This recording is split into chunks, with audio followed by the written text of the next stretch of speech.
விருதுநகர் மாவட்டம் சாத்தூர் வெம்பக்கோட்டை உள்ளிட்ட 3 பகுதிகளில் ஒரே நாளில் தேர்தல் பறக்கும் படையினர் நடத்திய அதிரடி சோதனையில் 4,04,500 ரூபாய் பணம் பறிமுதல் செய்யப்பட்டது.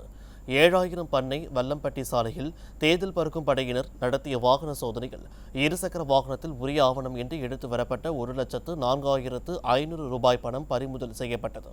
இதேபோன்று தாயல்பட்டி அருகே காரை நிறுத்தி சோதனை செய்ததில் உரிய ஆவணம் இன்றி 2 லட்சம் பணம் இருந்துள்ளது. ஊஞ்சம்பட்டி சந்திப்பில் வாகன சோதனையில் ஈடுபட்டிருந்த தேர்தல் பறக்கும் படையினர் இருசக்கர வாகனத்தில் எடுத்து வரப்பட்ட 1 லட்சம் ரூபாயை பறிமுதல் செய்தனர். பறிமுதல் செய்யப்பட்ட பணத்தை அரசு கருவூலத்தில் பறக்கும் படையினர் ஒப்படைத்தனர். கள்ளக்குறிச்சி மாவட்டம் சங்கராபுரம் அருகே உளுந்தூர்பேட்டையை சேர்ந்த குணசேகரன் என்பவர் உரிய ஆவணம் இன்றி இருசக்கர வாகனத்தில் எடுத்து வந்த 1 லட்சம் ரூபாயை தேர்தல் பறக்கும் படையினர் பறிமுதல் செய்தனர்.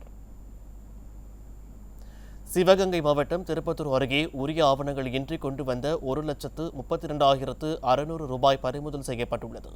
மதுரை திருமங்கலத்தை சேர்ந்த நவதானிய வியாபாரி சலீம் என்பவர் உரிய ஆவணங்கள் இன்றி கொண்டு வந்த 1,32,600 ரூபாயை தேர்தல் பறக்கும் படையினர் பறிமுதல் செய்தனர்.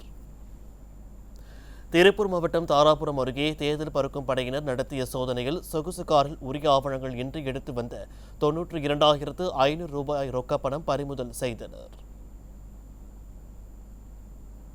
விருதுநகர் மாவட்டம் சாத்தூர் சட்டமன்ற தொகுதிக்கு உட்பட்ட பகுதிகளில் தேர்தல் பறக்கும் படை வாகன சோதனையில் அனுமதியின்றி இருசக்கர வாகனத்தில் கொண்டு வரப்பட்ட 48 மது பாட்டில்கள் பறிமுதல் செய்யப்பட்டது.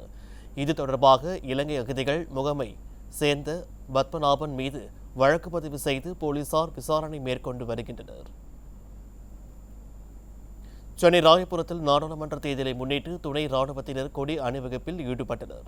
நாடாளுமன்ற தேர்தல் நடைபெறவுள்ள நிலையில் வாக்காளர்கள் பாதுகாப்புடன் எந்தவித அச்சுறுத்தலும் இல்லாமல் வாக்களிக்க வேண்டும் என்பதை வலியுறுத்தி துணை ராணுவத்தினர் மற்றும் போலீசார் அணிவகுப்பு பேரணியில் ஈடுபட்டனர். ராயபுரம் என்ஆர்டி மேம்பாலம் அருகே தொடங்கிய கொடி அணிவகுப்பு காசிமேடு வரை நடைபெற்றது. பதற்றமான வாக்குச்சாவடிகளில் மக்களிடம் அச்சத்தை போக்கிட 100% வாக்குப்பதிவை வலியுறுத்தும் வகையில் இந்த அணிவகுப்பு நடைபெற்றது.